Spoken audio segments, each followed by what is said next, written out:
Nakakapagod talaga ang pamilya natin, no? Pero ganun talaga yun. Wala ka na magagawa. Hindi naman sila titigil na maging pamilya natin. Why won't we talk about your wedding? I'm not sure kung dapat ko bang ituloy. Sa dami ng nangyayari ngayon, parang wrong timing. He's trying his best na magkalapit kayo. Why won't you give him a chance? Pinagawa talaga para sa akin yan ni Anton. I can only imagine kung gaano po kamahal yan. Must be worth millions po, no, tita? Love?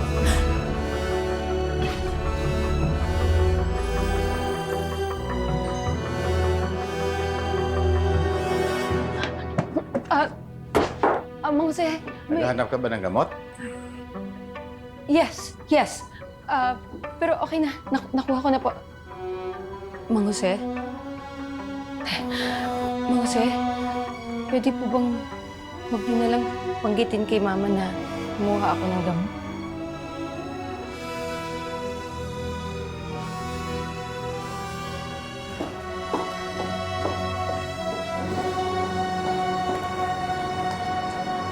Cheers. Cheers.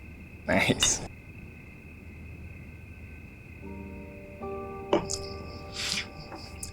Babe, tingin mo, sino yung magmamana ng diamond necklace ni tita?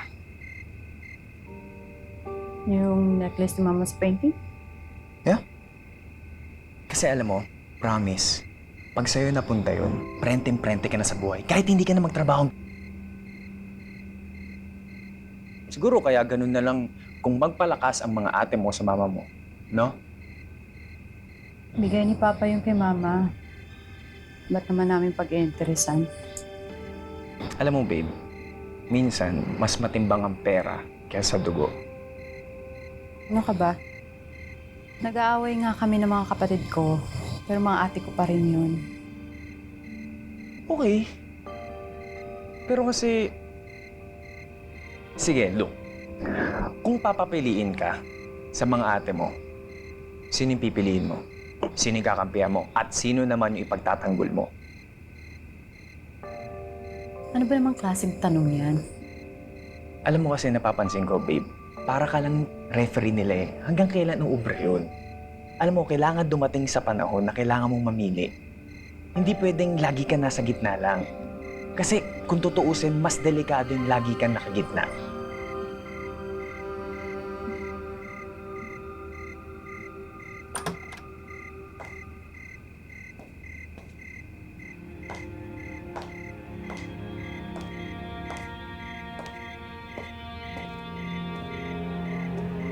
Nandito ka lang pala. Bakit naman ikaw nakakunot? Iunat mo yan.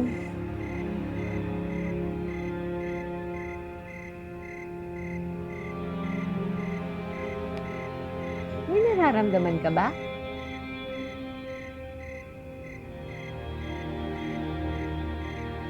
Wala.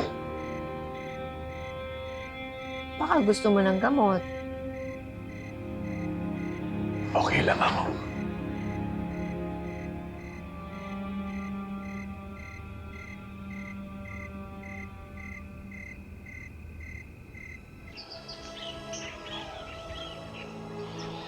Nag-enjoy ka ba kagabi, Kitty? Ay, oo naman, madam. Ang bongga ng dance number ni Mang Jose, parang Tonight with Dick and Carmen. Uy, tigilan mo nga ako dyan na 2020 na. O sige, easy dancing na lang. Pero seryoso, sana magbalik na sa dati ang lahat. Hindi yung any moment nag-aalala ko na baka may away na naman yung magkakapatid. Kahit na ano na lang dyan ang piliin mo, hindi naman tayo lalabas ng gate natin. Ako, madam, no? Hindi naman ako papayag na losyang yung ganitong COVID. Excuse me, hindi pa po ako losyang. Kaya nga, wala ka namang mas ano dyan, mas elegante, mas sophisticada. Yung unang tingin pa lang, pak na yung bongga.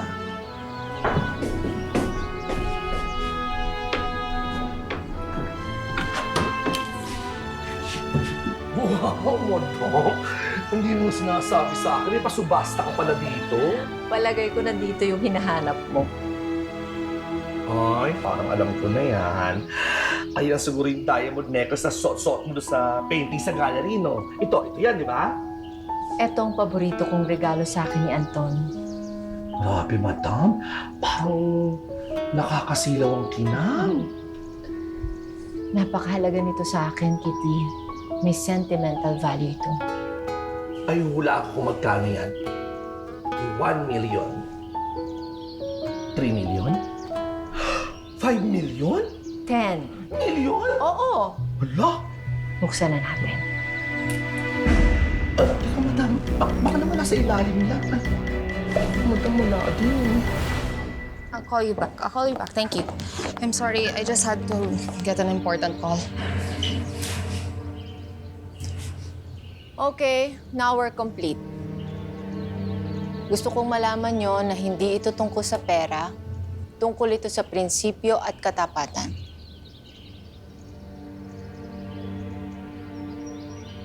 Nawawala ang kwintas na binigay sa akin ni Anton. Yung diamond necklace, tita? Wala ito sa safe kanina. Gaya ng sinabi ko, hindi ito tungkol sa presyo. 10 million pesos? Pakito, Ay, sorry, madam. mahalaga sa akin ang kwintas na ito. May sentimental value at naiintindihan kong pag-iinteresan nito. At talagang susubukan ang prinsipyo at tatag ng mga values ng mga tao na makakakita nun. Ngayon, masoli lang sa akin, kakalimutan kong nangyari to.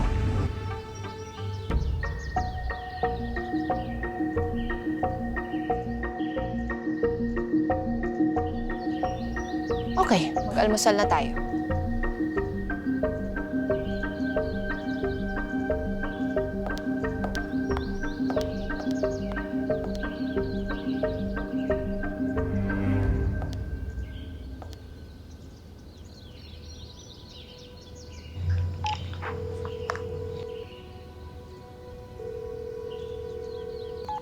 Hi.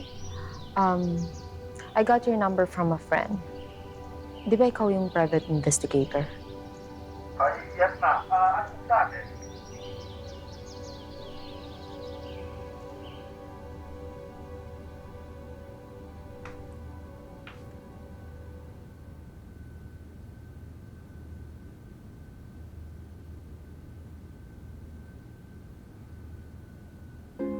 Ma?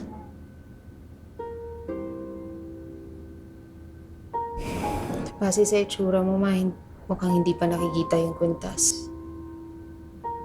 Hindi pa nga eh. I was hoping na ma-resolve na ito agad. Pero ilang araw na rin ang lumipas. Ma, we can call the police. No. Huwag makakomplicate lang ang mga bagay. Actually, para sa akin naman, kahit hindi na malaman kung sino yung kumuha, basta maibalik lang. At saka pag tumawag pa tayo ng otoridad, it will complicate things. Nakakahiya naman yung malaman ng mga tao na nagnanakawan sa isang bahay. Alam mo, Hope, sana yung ibang alahas na lang yung kinuha. Favorite ko talaga ito eh. Ito yung favorite na regalo sa akin ni Anton. Ma, kahit sino magiging paborito yan. 10 million worth yan eh. Ano, it's not the money. Yung value niyan is equivalent to the love na binigay sa atin ng papa mo. Yung pagmamahal niya sa akin at pagmamahal niya sa inyong lahat. Bawat isa sa atin, iningatan niya at minahal niya. Gaya ng mga diamanting nandyan sa necklace na yan. Don't worry, Ma. Makikita din natin yung kwintas.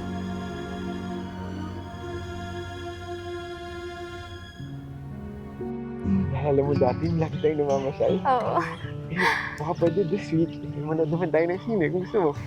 Hindi ko sigurado eh. Tingnan ko. Baka pwede namang this week, di ba? Feel ko naman, lagi ka naman dito sa bahay. Pwede naman natin gawin. Oo, ngayon. Baka ako nasusundo sa'yo, di ba? Hindi ko talaga alam eh. Pwede yun, masaya yun. Pwede naman natin itry kung gusto mo. Alam yung tatry natin. Dean, siya nga pala si Noel, yung apo ni Lola Faith. Noel, si Dean, yung kaibigan ko. Nice meeting you, bro. Sorry, safety first.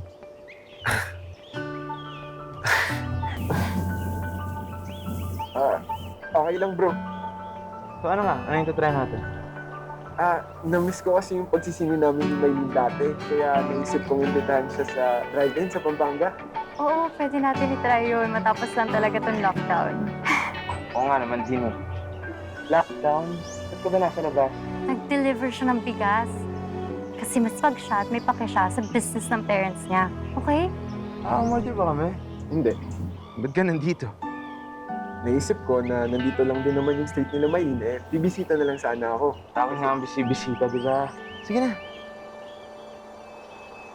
Noel, Bawal ang bisita, May. Umuwi ka na. Mag-tiktok ka na sa inyo doon, bro. Angas mo naman, bro.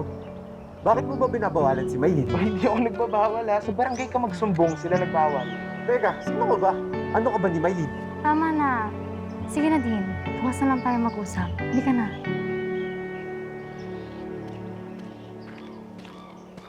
Bakit daw ba? Hindi ko rin alam eh. Basta nag-text na lang, sabi niya, puntahan daw natin siya dito. Tayo lang? Mukha. Ate,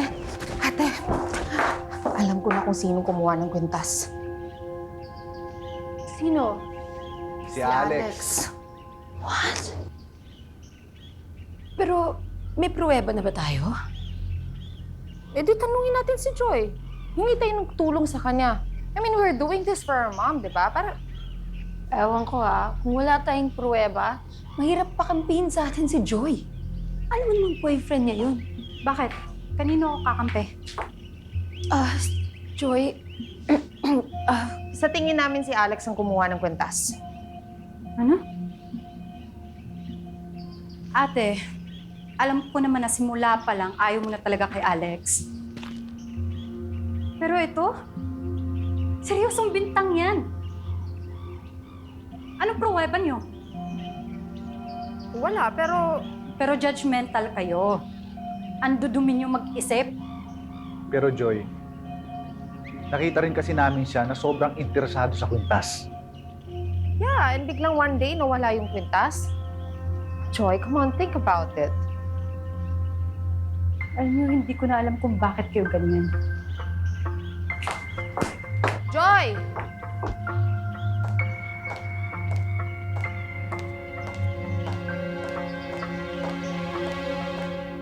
Andito ka lang pala. Kanina pa kita hinahanap eh. Tinataguan mo ba ako? Hindi Nagpapahangin lang ako dito. Masarap ang hangin dito, oh. Walang COVID, walang virus. Jose, may problema ba? Ano? Problema? Sino may problema? Ako pa ba? Wala akong problema. Ba't naman ako magkakaproblema? Hindi nga ba may kasabihan tayo? Kapag may problema, di wag mong problemahin. Ganun lang kasimple yun. Oh, Hello? Lola Faith, kain na daw po tayo. sige, susunod na kami. Sige po.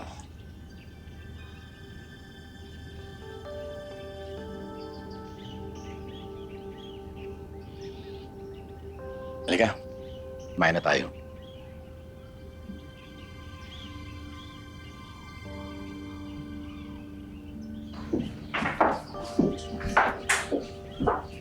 Ma, tumawag na kaya tayo ng pulis. O kaya kung di man pulis, inspeksyonin kaya natin itong buong bahay. Well, that's a good idea. Para magkaalaman na. At hayaan natin si Mama pumunta sa mga kwarto natin kasama si Noel at Maylin. Pero di ba, kadalasan kung sino yung mga nag-i-initiate ng investigation na yan, sila usually nakakaalam kung saan pinakamagandang itago yung mga bagay na nawawala. Parang alam na alam mo ah. Just say, Carl! Bakit? May alam ka rin ba? Umamin na ba to sa yung boyfriend mo? Puro kayo away. Wala naman na itutulong yan eh. Puro kayo bintangan at patutsada. Faith, pwede ba tayo mag-usap? Pwede ba, Jose, mamaya na lang? Faith, maniwala ka. Kailangan marinig mong sasabihin ko.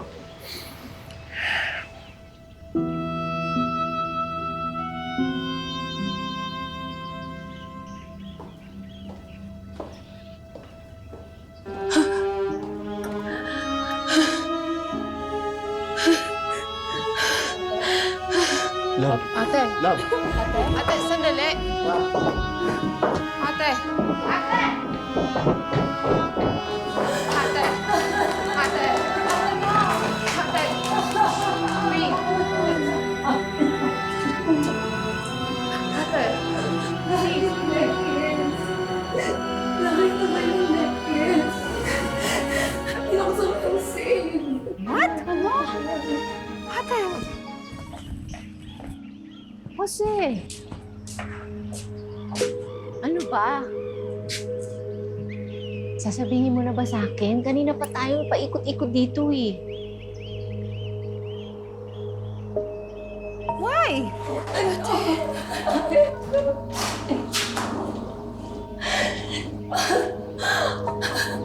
Maniwala kayo. Maniwala kayo. Hindi ako kumuha ng kwintas. Pinalig ko yung kwintas. Ate, ba't di ka lumapit agad kay Mama? Natakot ako, okay? Tapos nakita pa ako ni Mang Jose. Sigurado sila sa akin na kay Mama kung ano yung nakita niya. Sino pa pang paniniwalaan ni Mama? Ate, anak ka ni Mama. You should have trusted her. Sigurado sinisiraan ako ni Mang Jose ngayon. Sinasabi niya kung anong nakita niya. Sigurado niya ako. Ate. Faith, hindi ko kaagad sinabi sa'yo. Kasi, una, natakot ako sa posibleng mangyari sa relasyon ninyong mag-ina. Tapos, pangalawa, hindi rin ako sigurado doon sa nakita ko eh. Ang dami kong iniisip. Oo, nakita ko hawak niya yung kahon. Tapos ibinalik rin niya. Paano ko si Mang Jose yung kumuha ng necklace talaga? Hindi ako. Tapos binabaliktad lang ako ni Mang Jose. Ate, Paano ko sinisiraan niya lang ako? listen to me. Hindi ganon si Mang Jose. Hindi siya ganon. Ano? Hindi pwede pag-isipan ng masama si Mang Jose. Pero si Alex okay lang. Joy, pwede ba? Off the hook na si Alex. Huwag na natin siya pag-usapan. At ate, tama si Joy. Dapat lumapit ka kay Mama at umamin ka na sa umpisa. Dapat naging honest ka at hindi na tayo umabot sa ganito. Honest pa? Ha? Pagle-lecturean mo ako tungkol sa honesty. Ate Love, please. O di maging honest na lang tayong lahat. Ba't di na lang natin sabihin kay Mama yung pambababae ni Papa? Ate, please. Di ba gusto niya maging honest? Gusto niya maging honest? Eh di ito na natin. Sige, sabihin natin yung totoo kay Mama. Total, idea mo naman yan at panganay ka. Sabihin mo sa kanya yung totoo. Ate, please! Sasabihin sa akin ang alin?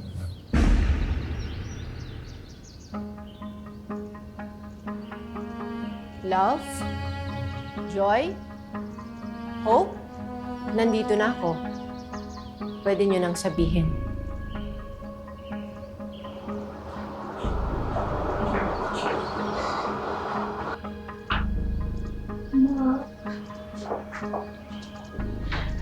I'm sorry. I'm sorry. Ate Love? Mga pinsan ko yung safe. Pero maniwala ka sa akin, hindi ako kumuha ng kwintas na. Dahil ba nakita ka ni Jose? Opo. Natempo ko kunin yung kwintas kasi...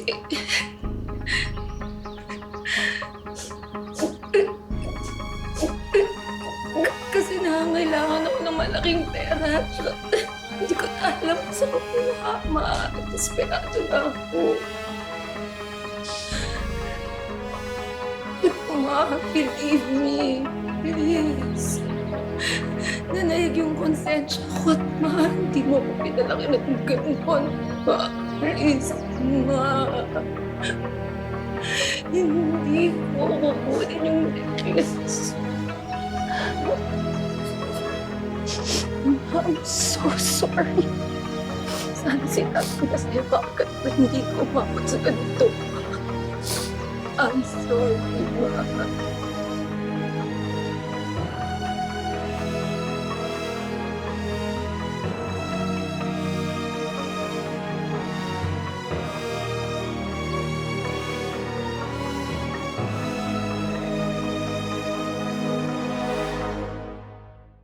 Away kayo ng away, tapos babatilin. Fresh start, new beginning. Baka mas appreciate ko kung sinabi mo yung totoo sa akin. Dahil lagi na lang akong huling nakakaalam sa nangyari sa buhay mo. Parang hindi ko nakilalang mga anak ko.